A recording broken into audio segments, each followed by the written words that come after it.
2005 Turkey దేశంలోని ఇస్తాన్ ప్రాంతంలో 1500 గొర్రెలు ఒక కొండ మీద గడ్డిని మేస్తున్నాయి. అప్పుడు ఆ గొర్రెల కాపరి భోజనం చేసి ఒక చెట్టు కింద విశ్రాంతి తీసుకుంటున్నాడు.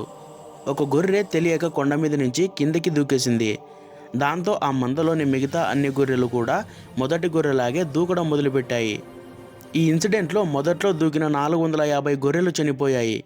మిగిలిన గొర్రెలు ఎలా బతికాయి అనుకుంటున్నారా? ఏం లేదు ఫ్రెండ్స్, ముందుగా దూకిన 450 గొర్రెల డెడ్ బాడీలు కింద పడి ఉన్నాయి. వాటి మీద వెళ్ళి ఈ 1050 గొర్రెలు పడడంతో వాటికి అంతగా దెబ్బ తగలలేదు. అందుకని అవన్నీ సేఫ్గా బ్రతికిపోయాయి. ఒంటె వాటి వెన్నులో నీళ్లు దాచుకుంటుందని మనందరికీ తెలిసిందే. అయితే మీకు ఈ విషయం తెలుసా? ఈ చెట్టు పేరు బావోబాబ్ ట్రీ. ఈ చెట్టు చూడ్డానికి లావుగా డ్రమ్ము ఆకారంలో కనిపిస్తుంది.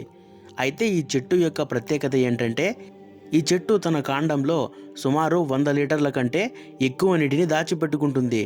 ఈ చెట్టు మొట్టమొదటిసారిగా ఆఫ్రికా మరియు ఆస్ట్రేలియా దేశాల్లో కనిపించాయి. అప్పుడప్పుడు మనం మనిషి పోలిన మనుషులను చూస్తూ ఉంటాం. అలాగే చూడ్డానికి మీలాగే ఉండే మనిషి ఈ భూమి మీద ఎక్కడో ఒక చోట ఉండవచ్చు.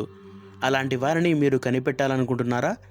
అయితే దానికోసం మీరు ట్విన్ స్ట్రేంజర్స్ అనే ఒక వెబ్సైట్ ద్వారా మీలాంటి వారిని కనిపెట్టవచ్చు. ఇది AI ఫేస్ రికగ్నైజేషన్ ద్వారా పనిచేస్తుంది. ఇప్పటికే ఎంతోమంది ఈ వెబ్సైట్ ద్వారా తమలాగే ఉండే వాళ్ళను గుర్తించారు. మీరు కూడా ఒకసారి ట్రై చేయండి. ఏమో, ఎవరికి తెలుసు, మీలాగే ఇంకో పర్సన్ మీలాంటి పోలికలతోనే ఈ భూమి మీద ఎక్కడైనా ఉన్నారేమో. అలా ఎవరైనా కనిపిస్తే నాకు కూడా చెప్పండి.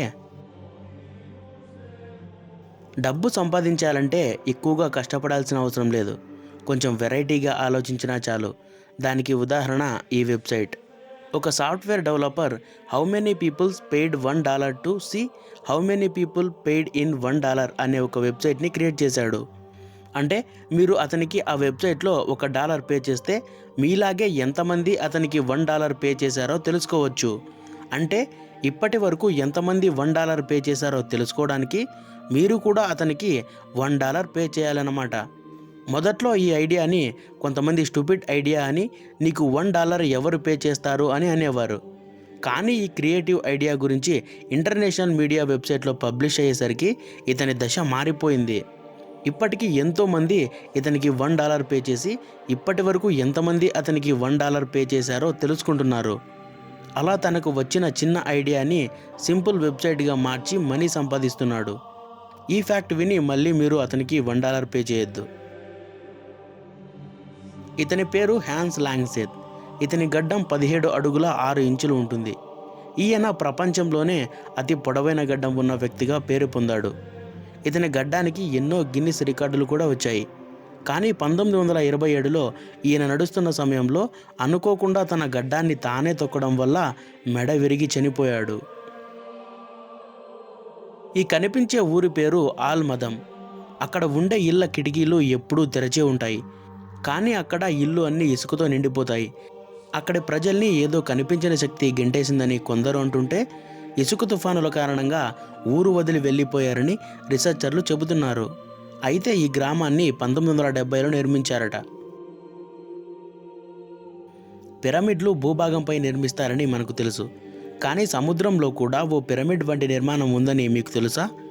1987లో కిహాచిరో అరటకే అనే ఒక డైవర్ దీన్ని కనిపెట్టాడు.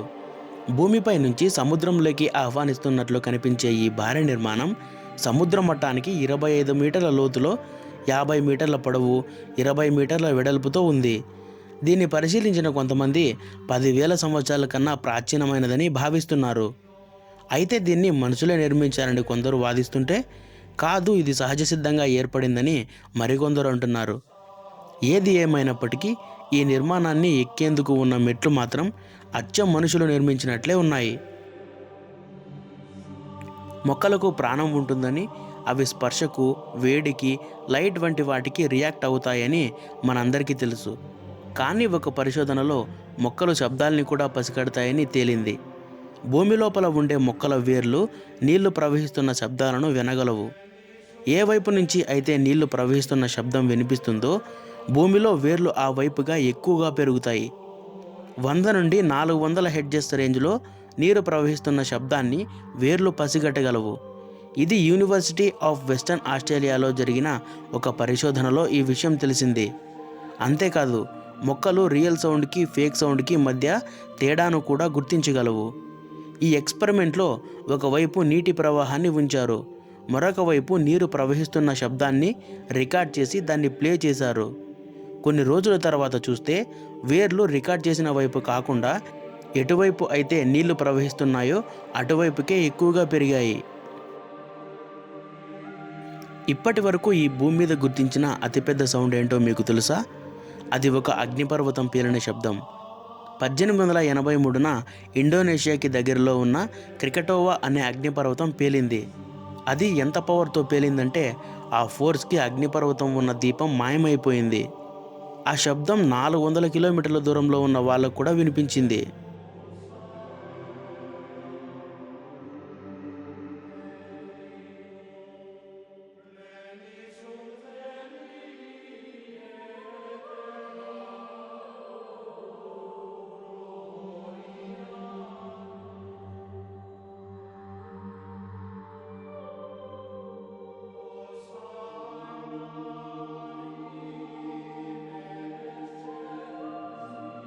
అంతేకాదు, ఆ శబ్ద తరంగాలు భూమి చుట్టూ 5 సార్లు తిరిగాయి.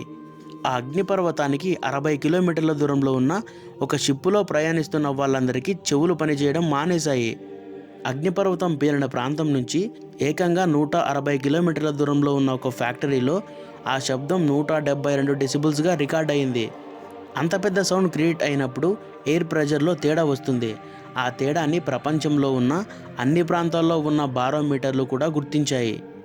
ఆ శబ్దం కారణంగా 100 అడుగులతో సునామీ ఏర్పడింది. దానివల్ల 36,000 మంది ప్రజలు చనిపోయారు. అంటే ఊహించుకోవచ్చు అది ఎంత పెద్ద శబ్దమో. పోలాండ్లో 19 ఏళ్ల వయసున్న ఇగా జెసికా అనే అమ్మాయికి స్కల్ ఓపెన్ చేసి బ్రెయిన్ సర్జరీ చేస్తున్నారు. ఇలా సర్జరీ చేస్తున్నప్పుడు మధ్యలో ఆ అమ్మాయి లేచి, డాక్టర్ నాకు ఆపరేషన్ ఎలా జరుగుతుందని అడిగింది. అసలు అనస్థీషియా ఇచ్చినా కూడా ఆపరేషన్ చేసే సమయంలో లేవడం ఒక వింత అయితే, ఎటువంటి నొప్పి భయం లేకుండా అంత సాధారణంగా మాట్లాడడం చూసి డాక్టర్లు కూడా ఆశ్చర్యపోయారు. అలా సర్జరీ అయ్యే వరకు ఆ అమ్మాయి మాట్లాడుతూనే ఉందట. ఉద్యోగం అంటే కేవలం మనుషులు మాత్రమే చేస్తారని అనుకుంటాం, కానీ ఒక కోతి రైల్వేలో సిగ్నల్ వద్ద ఉద్యోగం చేసిందని మీకు తెలుసా? అది కూడా 2 ఏళ్ళో 3 ఏళ్ళో కాదు, ఏకంగా 9 ఏళ్ళు చేసింది. అవును, మీరు విన్నది నిజమే. అది 19వ శతాబ్దంలో దక్షిణాఫ్రికాలో జరిగింది. హ్యూటన్ రైల్వే స్టేషన్లో సిగ్నల్ మెన్గా పనిచేస్తున్న జేమ్స్ వైడ్ అనే వ్యక్తి ప్రమాదంలో 2 కాళ్ళు కోల్పోవడంతో ఉద్యోగం చేయడం కష్టంగా మారింది. అదే సమయంలో అతను ఒక కోతి ఎడ్ల బండిని నడపడం చూశాడు. దీంతో ఆ తెలివైన కోతిని కొని దానికి జాక్ అని పేరు పెట్టాడు. జేమ్స్ డ్యూటీ సమయంలో జాక్కి అన్ని పనులు చేయడం చూపించాడు. కొన్ని రోజులకు జాక్ తన యజమానికి ఉద్యోగంలో సహాయం చేయడం ప్రారంభించింది. ఆ కోతి ఎంత తెలివైంది అంటే వచ్చిపోయే రైళ్ల హారన్ సౌండ్ ఆధారంగా సిగ్నల్ను మార్చి రైళ్లను సరైన మార్గంలో డైవర్ట్ చేసేది. దాదాపు 40 ఇంచుల పొడవు ఉండే అరటిపండ్లను ఎప్పుడైనా చూసారా? ఇండోనేషియాలోని న్యూ గినియాలో ఆర్ఫాక్ పర్వతాల్లో మనం ఎప్పుడూ చూడనంత పెద్ద అరటిపండ్లు పండుతాయి. అక్కడ చెట్లు కూడా సాధారణమైన అరటి చెట్ల కంటే చాలా ఎత్తుగా ఉంటాయి. ఈ అరటి పండ్లను మూసా ఇంజిన్స్ హైలాండ్ అరటి అని కూడా పిలుస్తారు. దీని ఆకులు 5 మీటర్ల పొడవు, 1 మీటర్ వెడల్పు ఉంటాయి. ఈ మూసా ఇంజిన్స్ ప్రపంచంలోనే అత్యంత ఎత్తైన అరటి చెట్లుగా గుర్తింపు పొందాయి. ఒక అరటిపండు తింటే రోజంతా భోజనం తినకుండా సరిపోతుంది కదా. చైనాలోని ఇన్వెస్ డిఫెన్స్ వుహాన్ యూనివర్సిటీకి చెందిన కొందరు విద్యార్థులు ఇన్విజిబిలిటీ క్లోక్ పేరుతో ఓ డ్రెస్సు రూపొందించారు. దాని ప్రత్యేకత ఏంటంటే ఇది మన శరీరాన్ని కనపడకుండా దాచిపెడుతుంది. అంతేకాకుండా ఇది శరీరాన్ని దాచిపెట్టడమే కాదు, కెమెరాలకి కనిపించకుండా మాయం చేసేస్తుంది.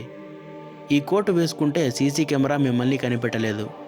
సినిమాల్లో ఆత్మలను చూపించినట్టుగా మనిషి శరీరం లోపల నుంచి వెనకాల ఉన్నవి కూడా కనిపిస్తాయి, కానీ మనిషి మాత్రం కనిపించడు. దీని ఖర్చు కూడా చాలా తక్కువేనట. ఒకవేళ ఇది కనుక మీకు దొరికితే దీన్ని దేనికోసం యూజ్ చేస్తారో ఖచ్చితంగా కామెంట్ చేయండి. మనుషుల ఆకృతులు భిన్నంగా ఉండడం చూసాం, కానీ ఒక మహిళ ఒంటె ఆకారంలో ఉండి అచ్చం అలానే నడుస్తూ అందరినీ ఆశ్చర్యపరిచింది. 1880స్లో మోకాళ్ళు వెనుకకు వంగిపోయిన పరిస్థితుల్లో యుఎస్లో ఎల్లా హార్పర్ జన్మించారు. ఆమె నడకను చూసి ప్రజలంతా ది క్యామెల్ గర్ల్ అంటూ పిలిచేవారు. అయినప్పటికీ ఆమె కృంగిపోకుండా సర్కస్లో పనిచేశారు. ఇలా వారానికి ఆమె $200 పైగా సంపాదించేవారట. నాసా శాస్త్రవేత్తలు అంతరిక్షంలోకి రోబో పాములను పంపనున్నారు. ఈ రోబో పాములు శనిగ్రహానికి ఉన్న ఉపగ్రహాల్లో ఎన్సెలడస్ అనే ఒక ఉపగ్రహంపై పరిశోధనలు చేయనున్నాయి. 1789లో కనుగొన్న ఈ ఉపగ్రహం మంచు పొరల కింద ఓ సముద్రం ఉన్నట్లు నాసా భావిస్తోంది. దాని గుట్టును తెలుసుకునేందుకు ఈ రోబో పాములను పంపి సముద్రంలో జీవం ఉందేమో తెలుసుకోనుంది. 10 సెంటీమీటర్లు ఉండే ఈ పాములు మంచును తవ్వి లోపలికి వెళ్లేందుకు వీలుగా తయారు చేశారు. సెన్సార్లు, కెమెరాలతో ఉండే ఈ పాములు అక్కడ జీవజాతిని గుర్తించి భూమికి సమాచారం ఇవ్వనున్నాయి. ఈ ప్రయోగం ఇప్పుడైతే కాదు, 2050లో జరగచ్చు. 2015లో BMW company April fools day special అనే ప్రకటన విడుదల చేసింది. అదేంటంటే మీ పాత కారుతో వస్తే కొత్త BMW కారు ఇస్తామని వారు చెప్పారు. అంతా ఏప్రిల్ ఫూల్స్ ఫ్రాంక్ అని భావించి ఎవ్వరూ వెళ్ళలేదు. కానీ ఒక మహిళ పాత నిస్సాన్ కారుతో వెళ్ళింది. BMW కంపెనీ తన మాట నిలబెట్టుకుని దాదాపు $50,000 విలువైన కొత్త BMW 1 సిరీస్ కారును ఆమెకు బహుమతిగా ఇచ్చింది. ఇది 1971లో చైనాలోని చాంగ్షా నగరంలో జరిగిన ఒక అద్భుతమైన ఆవిష్కరణ. హ్యాన్ రాజవంశం నాటి ఒక పురాతన సమాధిని తవ్వుతుండగా పురావస్తు శాస్త్రవేత్తలు తమ కళ్ళను తామే నమ్మలేకపోయారు. వారికి దొరికిన మృతదేహం ప్రపంచంలో అత్యంత ఉత్తమంగా భద్రపరిచిన ఒక మమ్మీ. ఆమె పేరు షిన్ జుయ్. సాధారణంగా మమ్మీలు ఎండిపోయిన లేదా చర్మం ఊడిపోయిన స్థితిలో ఉంటాయి. కానీ షిన్ జుయ్ శరీరం మాత్రం చనిపోయిన కొద్దిసేపటి క్రితం వ్యక్తిలాగే ఉంది. ఆమె చర్మం ఇంకా మృదువుగా ఉంది. ఆమె కీళ్ళు వంగుతున్నాయి మరియు ఆమె సిరల్లో రక్తం కూడా మిగిలి ఉంది.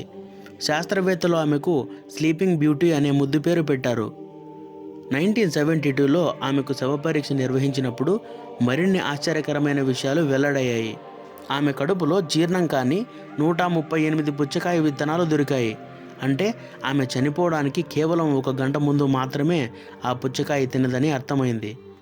ఆమె విలాసవంతమైన జీవనశైలి కారణంగా ఊబకాయం, అధిక కొలెస్ట్రాల్ మరియు గుండెపోటు వంటి సమస్యలతో బాధపడిందని కూడా తేలింది. అసలు ఆమె శరీరం 2000 సంవత్సరాలు ఎలా పాడవకుండా ఉంది. దీనికి కారణం ఆమెను ఖననం చేసిన విధానం. ఆమె శరీరాన్ని గాలి చొరబడిన విధంగా లోతైన సమాధిలో ఉంచి 4 వేర్వేరు శవపేటికల్లో పెట్టారు. అంతేకాకుండా ఆమె శరీరం 80 లీటర్ల రహస్య ద్రవంలో మునిగి ఉంది. ఇది బ్యాక్టీరియాను పెరగకుండా నిరోధించింది. ఆమె సమాధి ఒక నిధుల గని లాంటిది. అందులో పట్టు దుస్తులు, మేకప్ సామాగ్రి, ఆహార పదార్థాలు, సంగీత వాయిద్యాలు మరియు సేవకుల చెక్క బొమ్మలు, మొత్తం 1400కు పైగా విలువైన వస్తువులు లభించాయి. ఇవన్నీ హాన్ రాజవంశం నాటి జీవనశైలికి కళ్ళకు కట్టినట్లు చూపిస్తున్నాయి. 1518లో ఫ్రాన్స్లో ఒక విచిత్రమైన సంఘటన జరిగింది. అది ఏంటంటే ఒకరోజు ఒక మహిళ రోడ్డు మీదకి వచ్చి ఉన్నట్టుండి డ్యాన్స్ వేయడం మొదలుపెట్టింది. ఆ తరువాత మరికొంతమంది ఆమెతో చేరి ఆగకుండా డ్యాన్స్ చేస్తూనే ఉన్నారు. అది ఎంతగా అంటే లోకాన్నే మరిచెట్టుగా. ఎంతసేపు అంటే నిమిషాలు కాదు, గంటలు కాదు. వాళ్ళకి డీహైడ్రేషన్ అండ్ హార్ట్ అటాక్స్ వచ్చి చనిపోయే వరకు డ్యాన్స్ వేస్తూనే ఉన్నారు. దీనికి కారణం ఏంటంటే అక్కడ కలుషిత గోధుమల వల్ల ఏర్పడే ఎర్గెట్ అనే ఫంగస్ అని కొందరు, కాదు ఇది సెయింట్ విటస్ అనే ఒక క్రిస్టియన్ ఇచ్చిన శాపం అని భావించారు. కానీ ఆ రోజు వాళ్ళందరూ అలా ఎందుకు డ్యాన్స్ వేశారో ఇప్పటికీ మిస్టరీగానే మిగిలిపోయింది. ఈ ఫోటోలో కనిపిస్తున్న వ్యక్తి పేరు సిమో హెహా. ఇతనే మన ప్రపంచంలో అత్యంత ఘోరమైన స్నైపర్ షూటర్. 1939-40 మధ్య వింటర్ సీజన్లో ఫిన్లాండ్కి సోవియట్ యూనియన్కి మధ్య ఒక యుద్ధం జరిగింది. ఈ యుద్ధంలో ఇతను 500 మంది పైగా శత్రువులను కాల్చి చంపాడు. ఆ యుద్ధానికి ముందు అతనైతే సరదా కోసం వేటాడడం, రైఫిల్ షూటింగ్ చేయడం అండ్ ఫార్మింగ్ అయితే చేసేవాడు. ఈ యుద్ధం కోసం M28-30 రైఫిల్ను తానే స్వయంగా తయారు చేసి చరిత్రలో భయంకరమైన స్నైపర్గా మారిపోయాడు. ఫ్రెండ్స్, మన దేశంలో కూడా ఒక భయంకరమైన స్నైపర్ షూటర్ ఉన్నాడు. అతని పేరు తెలిస్తే కామెంట్ చేయండి. చూద్దాం ఎంతమంది కరెక్ట్గా అతని నేమ్ చెప్తారు. చైనాలోని షాంఘై సిటీలో ఉండే హాంగ్ పింగ్ అనే వ్యక్తికి రోడ్డు పక్కనే ఒక ఇల్లు ఉంది.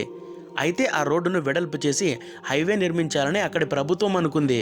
అప్పుడు గవర్నమెంట్ అతని దగ్గరకు వెళ్ళి 2 కోట్లు ఇస్తాము, ఇల్లు ఖాళీ చేయమని చెప్పింది. అయితే ఆ డబ్బు తనకి సరిపోదని, అంతకంటే ఎక్కువ కావాలని తను డిమాండ్ చేశాడు.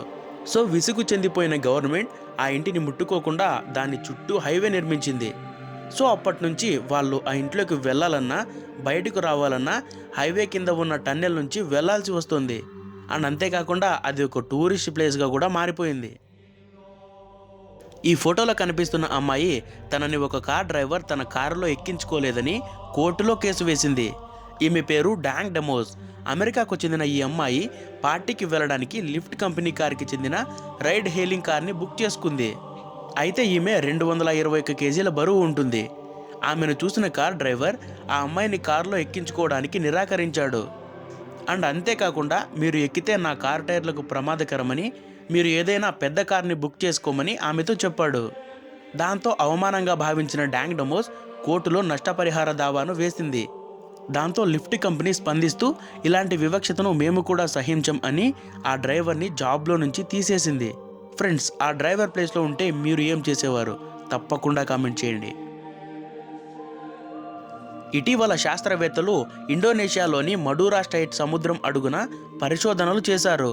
ఆ పరిశోధనల్లో 140,000 సంవత్సరాల కిందటి సుందాల్యాండ్ అనే ఒక ప్రాంతాన్ని కనుగొన్నారు. అక్కడ 2 పురాతన మానవ తలలు కనిపించాయి. వాటిని పరిశీలించిన తరువాత ఇవి హోమో ఎరెక్టస్ అనే మానవ జాతికి చెందినవని తేలింది. అండ్ అంతేకాకుండా కొమాడో డ్రాగన్లు, గేదెలు, జింకలు మరియు ఇప్పుడు అంతరించిపోయిన స్టెగోడాన్లతో కలిపి 36 విభిన్న జాతుల కళేబరాలను కనుగొన్నారు. కనుగొన్న జంతు అవశేషాలలో కొన్నింటిపైన ఆయుధాలతో కోసిన మచ్చలు ఉన్నాయి. దీన్ని బట్టి చూస్తే హోమో ఎరెక్టస్ జాతి వీటిని వేటాడి చంపినట్లుగా భావిస్తున్నారు. సో ఫ్రెండ్స్, ఇంతటిదైతే మన వీడియో ముగుస్తుంది. వీడియో కంటెంట్ఫుల్గా అనిపిస్తే లైక్ చేసి కమెంట్ చేయండి. ఇంకా ఎవరైనా మన ఛానల్ని సబ్స్క్రైబ్ చేసుకోకపోతే సబ్స్క్రైబ్ చేసుకొని బెల్ ఐకాన్ ఆన్లో పెట్టుకోండి. Love you all.